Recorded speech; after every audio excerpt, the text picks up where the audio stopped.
Hey guys, welcome to this part again. So we ended our just to recap like a very quick recap. Our nodal cell depolarized, initiated an action potential, depolarized, initiated an action potential. Okay, and make this cell bigger.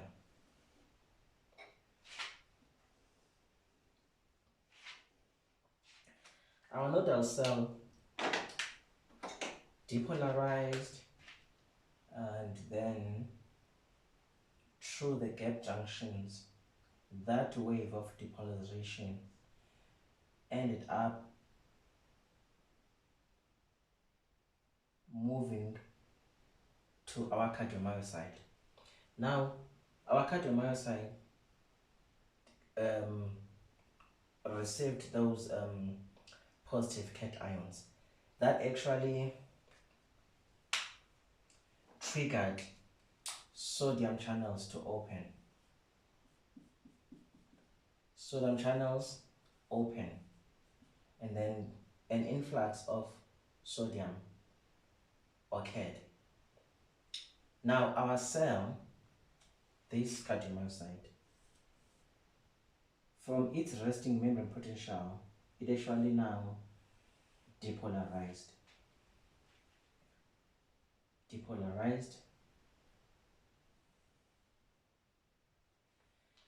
And the opening of sodium channels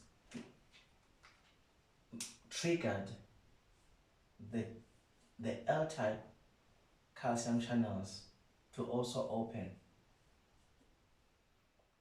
And then an influx of calcium also occurred. Now, like we said, the body is concerned with homeostasis. So, potassium ions were like, okay, if everyone is here, I might as well, as a cation, leave. That caused this dipping here.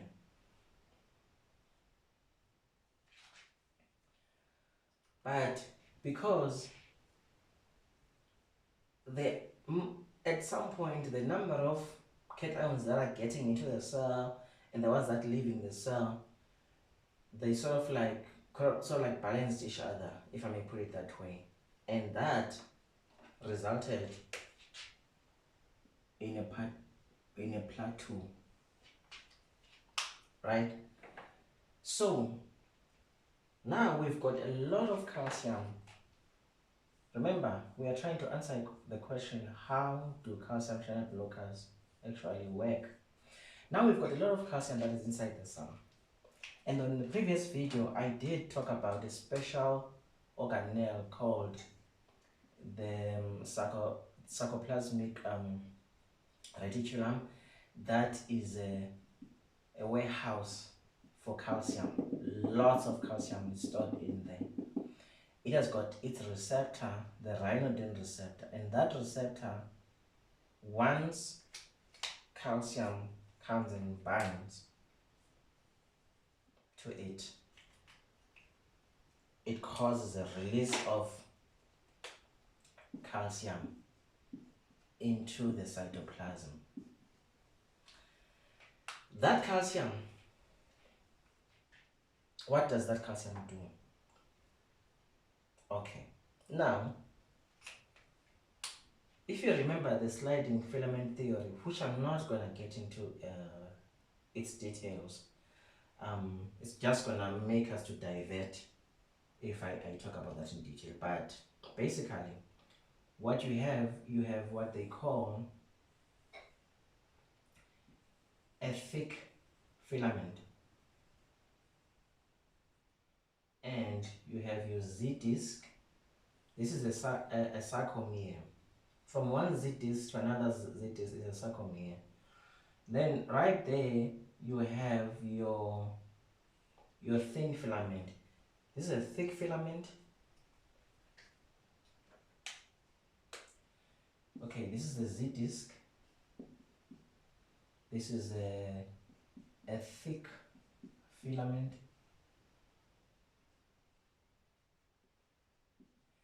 And this is a thin filament. What is special about the thin filament is that it has got actin, troponin, and tropomyosin. Okay, so you have your actin there. So the sliding filament theory, for a muscle to contract, you need this filament, thin filament, to slide towards this thin filament, and they must get to a point where they sort of like overlap. That's when you have got muscle contraction. But now I really don't want to talk, I don't want to discuss in detail this part, but for us to understand, so these are the components of the thin filament: actin, troponin, and tropomyosin. The troponin has got 3 binding sites. It has got the I, the T, and the C. This is the C is where the calcium binds. The calcium that has been released from here, maybe my calcium should have just been orange, eh? Okay, anyway, the calcium that has been released, it comes in and binds to the troponin C. When that happens, there's some kind of a conformational change, because those are proteins. There's some kind of, okay, maybe before I explain that, let me just go back a bit. The actin, those are all proteins. The actin has got a binding site where myosin binds. This is how you get muscle contraction. You want actin to bind to myosin. Where is myosin? Myosin is attached to the thick filament. It has got its head there. So basically what you want, if this is the thin filament and this is the myosin, you want the myosin to bind to the actin and start moving this like this. Start moving this thin filament towards that direction and this one towards that direction, so that they can come close to each other. So, but now when there is no contraction, actually this is much closer than this. I've made this distance to be it's not this the distance from here to here is not, these are actually very close to each other, right? So when the cell is not contracting, is relaxing, the tropomyosin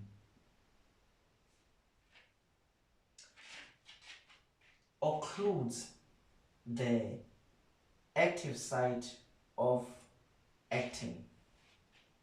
And when tropomyosin has occluded the active site of actin, it prevents the myosin, which is right here, from binding,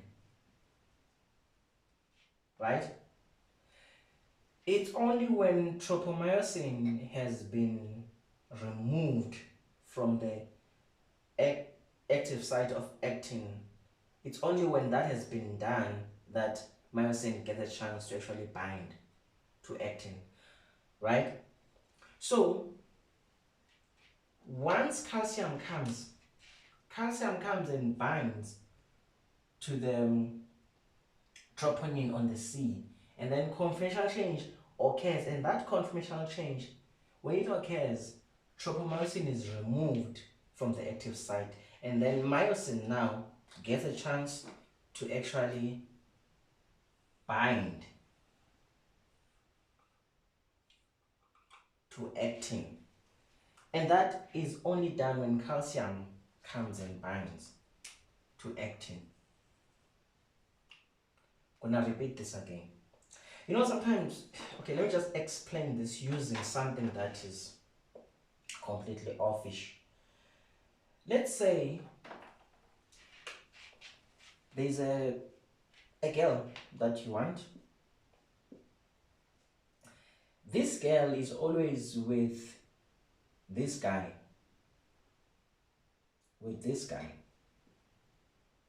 Wearing big shoes here. So this guy is not dating this girl, but they are just always together. They are like so inseparable. They are separable, but it takes effort to separate them. And you there on the other side, you want this girl. And you're like, okay, I can't go and remove or displace this guy by myself. I need someone else to come and help me.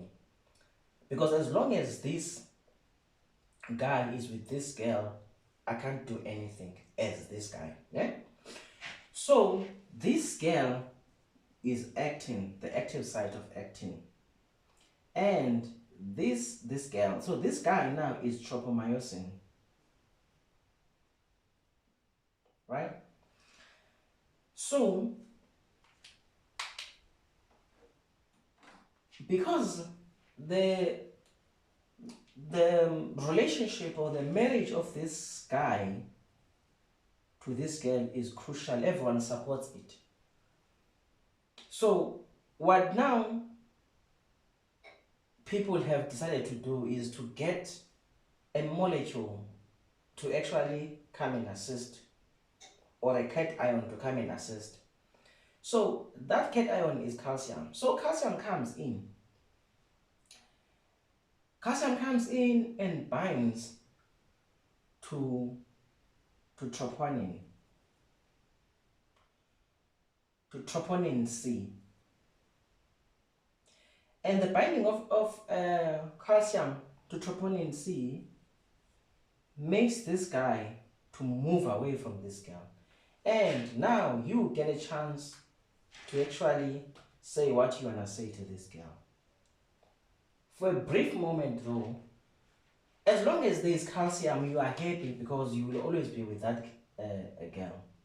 But once that calcium is depleted or something has happened, then this guy is going to rush back to the girl. You will be displaced again. So that's how the filament, the sliding filament theory occurs. As long as this girl is with you, magic happens, muscle contraction happens. But the minute no calcium, this guy rushes back to this girl again and you get displaced, right? Okay, that's how it happens. So now that's how muscle contraction occurs. But now when you give a patient calcium channel blockers, what you don't want, you are trying to interfere with muscle contraction. Contractility, remember? We said contractility. If we can decrease contractility, we will decrease stroke volume and decrease cardiac output and eventually decrease the blood pressure. So calcium channel blockers, they interfere with this muscle contraction. But how? When you give a patient calcium channel blockers, they bind to these receptors and close them, your L-type calcium channels. Remember, the calcium that causes muscle contractility is not really the calcium that comes from outside, because you need a lot of calcium for muscles to contract. So this calcium is not enough to cause muscle contraction. So the calcium that actually does the job is the one that is from the sarcoplasmic reticulum. But the calcium from the sarcoplasmic reticulum cannot be released into the sarcoplasm, which is the cytosol of a muscle. So it cannot be released without the calcium from the outside. So if you prevent the calcium from the outside to get into the cell, then it means there is no calcium that will come in and stimulate the ryanodine receptor for calcium release. So this is how calcium channel blockers work. They block the L-type calcium channel. I hope you guys got that. I hope you guys really got that. Now, the effect of that, you won't have contractility, and if you decrease a heart contractility, you are actually causing what is known as a negative inotrope. A negative inotrope. So calcium channel blockers have got a negative inotropic effect on cardiomyocytes. So, like we said, guys, that BP is equals to cardiac output multiplied by peripheral resistance. And we said that stroke volume multiplied by the heart rate gives us cardiac output. But stroke volume, so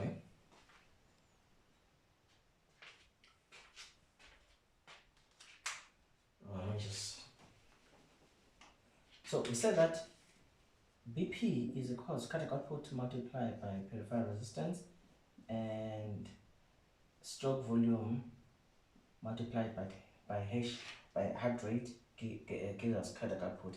And then stroke volume is preload, is contractility, and afterload. So this is what we're talking about. Decreasing contractility, which we have done, we've seen how it happens now, that by blocking the L-type calcium channels, you are actually able to reduce, prevent or reduce contractility, and that will decrease your stroke volume, your cardiac output, and your blood pressure, right? Okay, guys. So now we're gonna talk about the different types of calcium channel blockers, their indication, their side effects, and that I think that's where we're gonna leave the calcium channel blocker series. Thank you guys for watching. I hope you will comment, subscribe, and like. Thank you.